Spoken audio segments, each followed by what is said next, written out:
Blake Lively is back in court, and the situation has reached a point where it is difficult to understand what she is still trying to prove. There was a major hearing in federal court in Manhattan, where both sides argued over attorneys' fees. Blake's team was given about 30 minutes to present its case, and Justin Baldoni's team was given the same amount of time. What emerged from that hearing was a striking development. Blake Lively is now asking for a mini-trial, a separate proceeding devoted entirely to determining how much money she believes she deserves in damages, even after the larger lawsuit has already been settled. After everything that has already happened, she is still asking for more. One of the moments that stood out most came when Judge Lyman looked directly at Blake's attorney, Michael Gottadl, and pointed out that Blake could simply end this. The implication was obvious. Even the judge seemed to be asking why the matter was still continuing. Yet Blake's legal team kept pushing ahead as though this were just the beginning. They were talking about more discovery, expert witnesses, and another drawn-out legal process. The question hanging over all of it was simple: for what purpose? The answer presented was that Blake needs a win, and that need now appears to be driving everything. Her attorney argued that Blake should be entitled to damages under California's anti-SLAPP law, specifically under a Me Too-related law called AB 1947. According to that argument, the law was triggered the moment Baldoni sued her back. That is what makes the position so fascinating. Blake filed first. She initiated the original lawsuit. Then Baldoni responded with a countersuit and released a large amount of evidence publicly. Once people had access to that material, they began reading it for themselves and comparing it to the story Blake had been presenting. The public reaction did not go well for her. But according to her legal team, Baldoni should be held responsible for that fallout. In other words, he told his side. The public saw the evidence, the public reacted badly to her, and now she wants him to pay for that. The Daily Mail reported that Blake's lawyer had not yet attached a specific number to the damages being sought. Even without a formal figure, it was suggested that the number would likely be enormous, probably somewhere above $100 million. The reasoning was that a large number generates headlines, and headlines are valuable currency for Blake right now. The same outlet also ran a poll asking whether people thought Blake deserved attorney's fees. The response was overwhelming.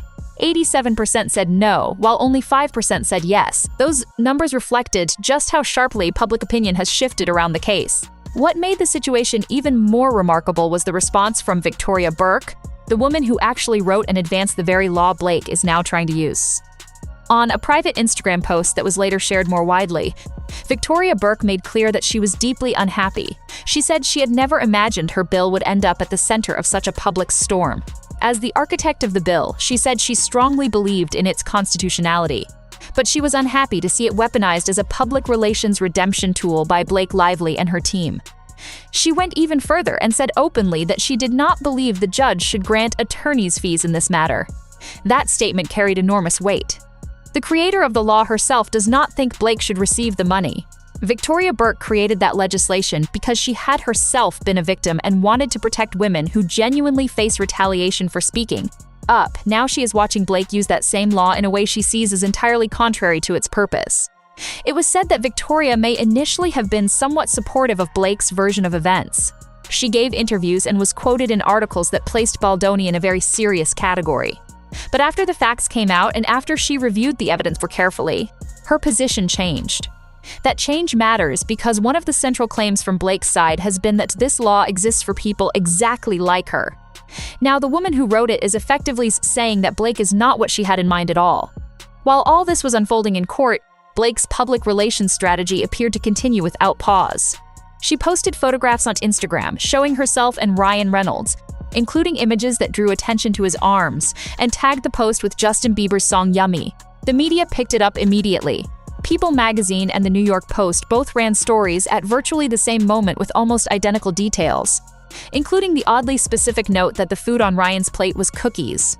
The implication was that this was not spontaneous celebrity coverage at all, but a press release in disguise, one fed to the media by Leslie Sloan, Blake's publicist. The choice of the word yummy seemed especially deliberate. During the legal battle, a text message had emerged in which Blake wrote to Baldoni describing her personality as spicy, playfully bold, flirty, and yummy.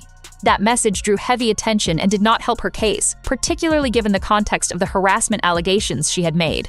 So now, by posting Yummy on Instagram alongside cheerful photographs with Ryan, she appears to be trying to change what comes up when people search her name with that word.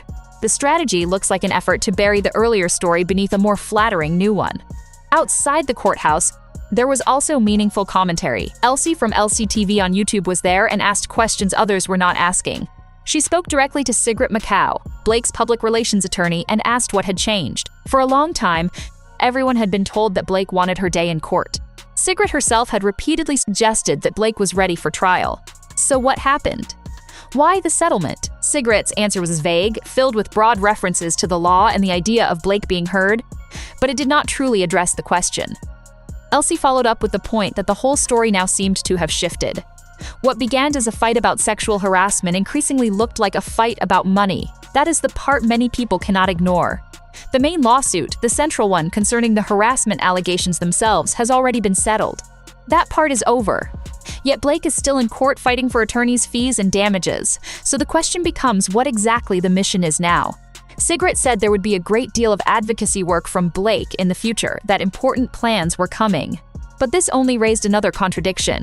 Since the settlement, Blake has appeared at the Fendi show, attended the Met Gala, and remained active on Instagram. What she has not been seen doing is any visible on-the-ground advocacy for women. She has not appeared at shelters or in the kind of real-world spaces where someone claiming to fight for vulnerable women might be expected to show up. The advocacy always seems to lie somewhere in the future, never in the present. That disconnect frustrates many observers, especially because AB 1947 is not a trivial law. It exists to protect people who speak out about sexual harassment and then suffer retaliation for doing so. It was designed for real people with real claims who need genuine legal protection. When such a law becomes a tool in what even its own architect now calls a public relations strategy, the consequences stretch beyond one celebrity dispute. It risks damaging the credibility of the law itself. Future women with legitimate claims may find it harder to be believed if the public comes to associate the law with highly theatrical or opportunistic litigation. Victoria Burke seemed to recognize exactly that danger when she drew a clear line. She did not just say she disliked how the matter was unfolding. She explicitly stated that she did not believe Blake should receive attorney's fees. That is a direct and significant statement from someone who should, in principle, want her law to succeed in court.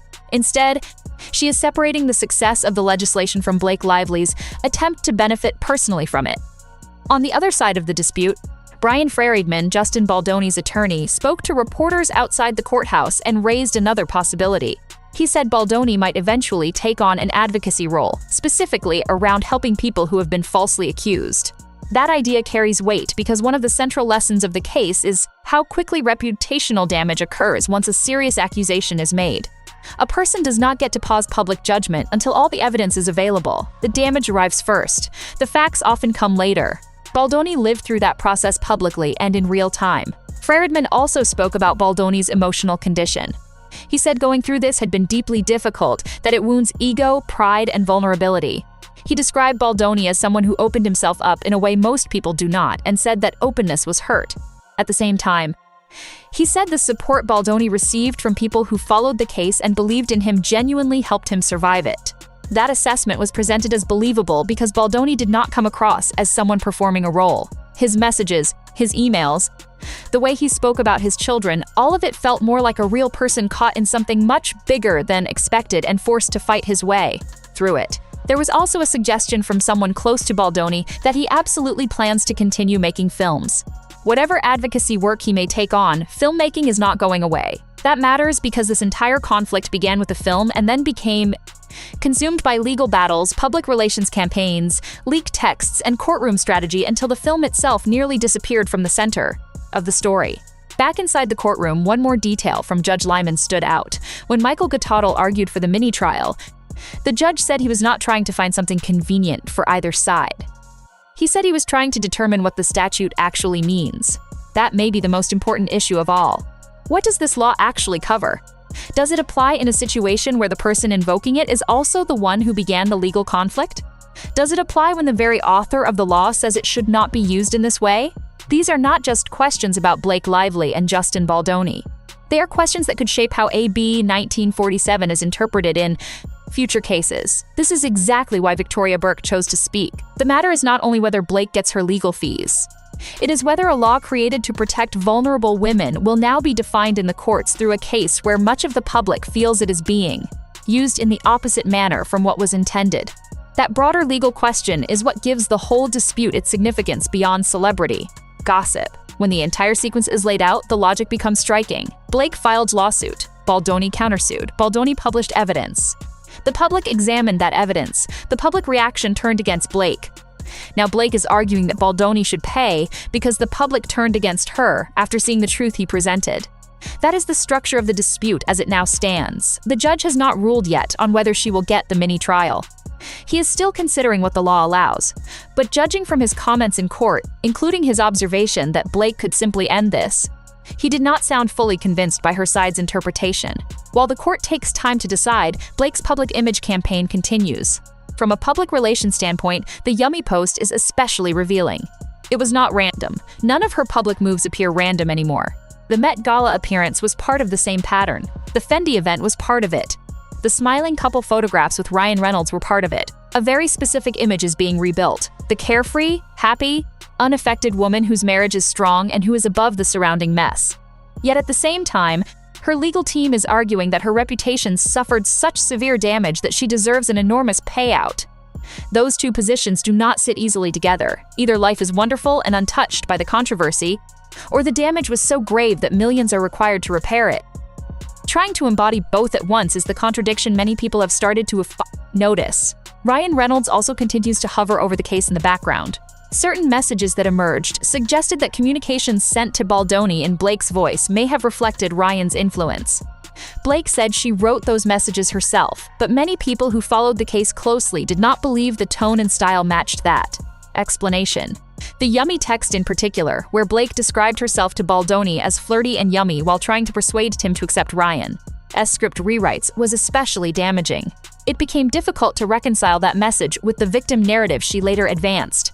So the Instagram use of Yummy appears less like a spontaneous caption and more like a strategic attempt to bury a damaging association under a new one. The likely outcomes now are fairly clear. If Judge Lyman rules against the mini trial, this phase of the story probably ends. Blake leaves with the settlement already achieved, but without the additional financial reward her team is seeking.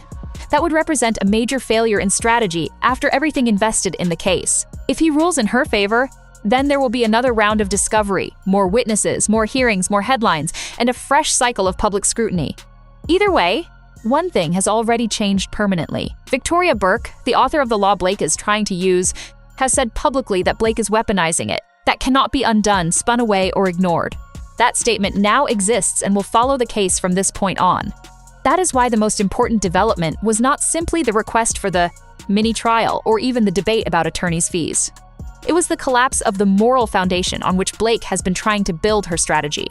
The person who created that legal foundation has now pulled away from her publicly and made clear that this was not the intended use of the law. Justin Baldoni, meanwhile, appears to be moving forward, though not without sks. According to Friedman, he is still processing everything, which is entirely understandable. A situation like this does not simply disappear once a legal matter is resolved. But he is still making films. He may enter advocacy work, and the support he received from those who followed the case seems to have mattered deeply to him. That matters. Blake, for her part, is not likely to stop. She will continue posting on Instagram. Her team will continue placing stories through outlets like the New York Post. Sigrid will continue offering broad, non-committal answers outside courtrooms. Leslie Sloan will continue feeding celebrity coverage that functions as image management. That public relations machine is still operating. But inside that federal courtroom in Manhattan, there is now a legal question that cannot be answered by carefully timed photographs, relationship branding, or coordinated press coverage. It comes down to the meaning of the law itself, the purpose for which it was created, and whether this case fits that purpose at all. And the most difficult fact for Blake's side is that the woman who knows that law best is already on record saying that it does not.